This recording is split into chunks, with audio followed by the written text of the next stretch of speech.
Pessoal do Aprendiz da Atualidade, Arquitetos Inclusivos, tudo bem com vocês?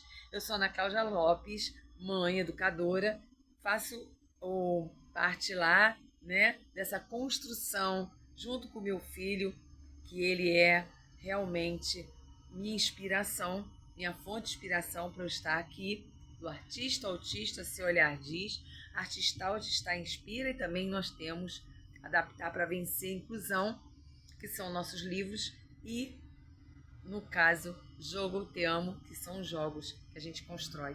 No Artista Inspira também a gente traz atividades. Hoje eu quero trazer uma grande reflexão da engenharia.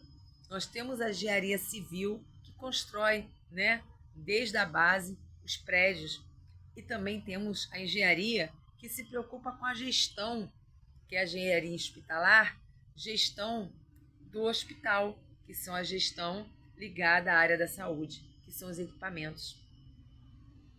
Então, cada um tem a sua função, a sua funcionalidade, assim como a área da educação tem também a sua função.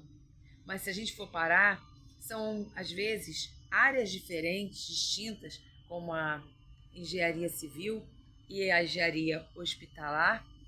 São áreas diferentes, mas uma precisa da outra, né? Eu preciso construir algo que vá ajudar a população e, ao mesmo tempo, outra habilidade que também vai ajudar a população. Se a gente for pensar, muitas das vezes as áreas são distintas, mas eu preciso de ambas, né? Tem a necessidade de ter tudo organizado para que realmente a população seja assistida. Assim como as escolas precisam ter a sua funcionalidade. Se eu tenho a escola inclusiva e hoje eu tenho a escola especializada, que ambas trabalham de formas dentro de um contexto, mas de uma forma ampla e distinta, eu preciso entender que uma precisa da outra ao mesmo tempo. Mas quando a gente fala de educação, educação se tornou tão complexo no sentido de algo que precisa de resultado que aconteceu o colapso. Se nós tivéssemos resultados com todos esses avanços, nós não teríamos o fracasso escolar. Então, o que está realmente faltando? O que falta é a gente entender e compreender que a educação, a partir do momento que ela se diz inclusiva, ela tem que estar todo mundo dentro e misturado.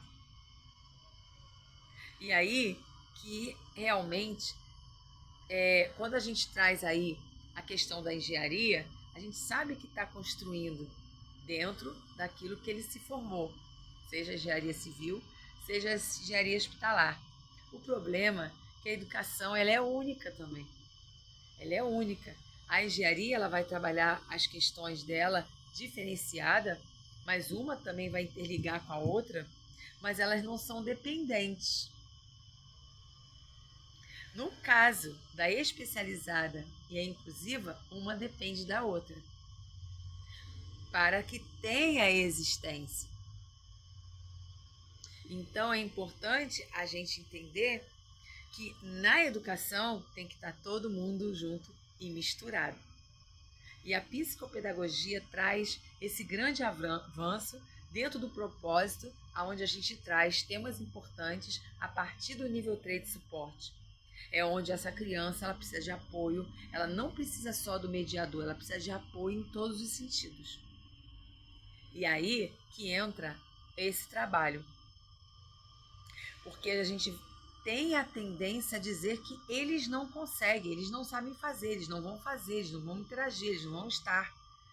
Então é uma forma já de criar um colapso, tirando essa criança do circuito, ou esse adolescente. Só que a gente sabe que ao tirar eles, a educação também não avança. A tecnologia pode avançar, mas a educação não, porque eles fazem parte da sociedade. E a educação fica defasada, o profissional fica também sem atualização, porque a atualização ela acontece a partir do momento que a gente compreende que adaptar realmente é uma questão de ter um olhar sensível para cada situação, para cada pessoa, para cada contexto e também ver as questões sociais dessa pessoa. Onde ela vive, como ela vive, a sua constelação familiar. Eu vou ler um livro muito interessante que é do Mário Sérgio Cortella, que fala Por que fazemos o que fazemos. Quando a gente tem propósito, a gente não é robô, a gente é um ser que pensa. Então, quando a gente tem propósito, a gente vai partir para a questão de que a gente tem objetivo. Quem tem objetivo sabe de forma que as estações do ano estão aí. Uma hora a gente tem primavera, né? Depois tem verão, mas a gente sabe que nós precisamos passar por todas as estações. E cada estação da nossa vida a gente aprende. Tem momentos que a gente tem que parar, tem momentos que a gente tem que desacelerar, tem momentos que a gente pode correr, tem momentos que a gente tem que refletir. E o livro do Cortella, ele traz essa importância, né, da rotina não virar uma monotonia. Então ele traz aqui na obra dele a origem dessa motivação. E ele sempre pergunta, qual é a tua obra? É muito legal a gente olhar isso como educador. Qual é a tua obra? O que realmente você está fazendo? O que você realmente quer idealizar? Qual é a imagem que você quer passar? O que realmente você quer falar como educador? O engenheiro, ele vai construir e depois ele também vai aproveitar de toda essa construção. Mas a gente tem que saber que ele precisa da base, né, o engenheiro civil, para essa construção. Ele precisa deixar uma base muito firme.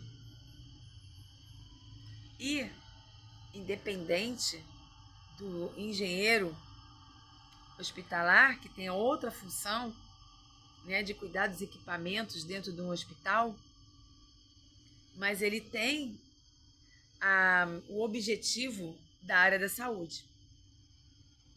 Que esses equipamentos a gente precisa estar funcionando, né, para que os médicos possam trabalhar.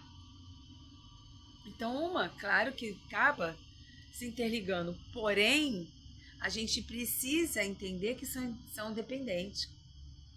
Já a área da educação depende, a especializada, ela não consegue trabalhar sozinha, mas ela trabalha sozinha porque ela precisa fazer a parte dela. Mas na realidade, no caso da área da educação, uma depende da outra. Porque quando esse aluno vai para o EJA, ele volta para, muitas das vezes, ele vai para a parte da outra realidade, que é entrar numa escola inclusiva. E será que ele está preparado? Será que o psicológico dele está preparado? A forma de pensar, o hiperfoco muitas vezes está ainda precisando ser trabalhado, porque não é só a questão do conteúdo, é a questão dele com a realidade dele. Então a gente não tem só o trabalho de conteúdo, a gente tem o trabalho de olhar para o ser humano com o que ele tem, com os instrumentos que ele tem, com aquilo que ele tem, com a realidade que ele tem. Então eu convido todos vocês para estarem no meu curso, que vai ser muito legal. Eu estou deixando aqui no YouTube, Aprendiz de Atualidade Arquitetos Inclusivos, que a gente vai ter um curso e vou falar mais sobre ele. Tá? A gente ainda vai definir a data, mas fiquem de olho lá no Instagram, Artista Autista, Seu Olhar Diz, que a gente já vai definir, vai ser num sábado à tarde. Só vou definir a data ainda, tá? Que vai ser curso Prática Adaptada Integrada, ok? Então a gente vai trazer justamente essa adaptação de forma integrada. E o grupo já está no Zap, é um grupo integrado em relacionando a esses assuntos mais importantes que a gente precisa debater e trazer como tema para a vida de todos. Então a gente aqui está aproveitando essa leitura, que é maravilhosa, e ele fala justamente que é preciso que os gestores trabalhem nessa dupla de dimensão. Quando a gente trabalha com o olhar né, com a visão dimensional, você passa a oferecer a essas novas gerações a, o propósito realmente e o projeto de vida que é relacionado à realidade deles, né? Ele coloca os gestores precisam lidar com esse desafio de modo a formar pessoas com compromisso, metas e prazos, mas sem perder o que tem de mais inovador. Isso é não só a familiaridade com o digital, mas o senso de urgência, a mobilidade, a capacidade de inovação. Isso é força vital, altamente contributiva para o mundo das empresas. Então a gente precisa trabalhar com o espírito de colaboração. Eu colaboro, mas a empresa precisa também colaborar e compreender. Empresa, quando a gente diz, escola, é tudo, né? Clínica, são todos aqueles que estão ali em prol da educação, né? É aqui onde eu estou, é uma empresa, né? O SESC é uma empresa. E a gente saber que eu estou aqui na biblioteca. Então a gente saber que a gente precisa ter esse olhar humanizado. Me sigam aqui no Aprendiz da Atualidade, Arquitetos Inclusivos. Curtam, comentem e compartilhem. Sou Ana Cláudia Lopes, educadora.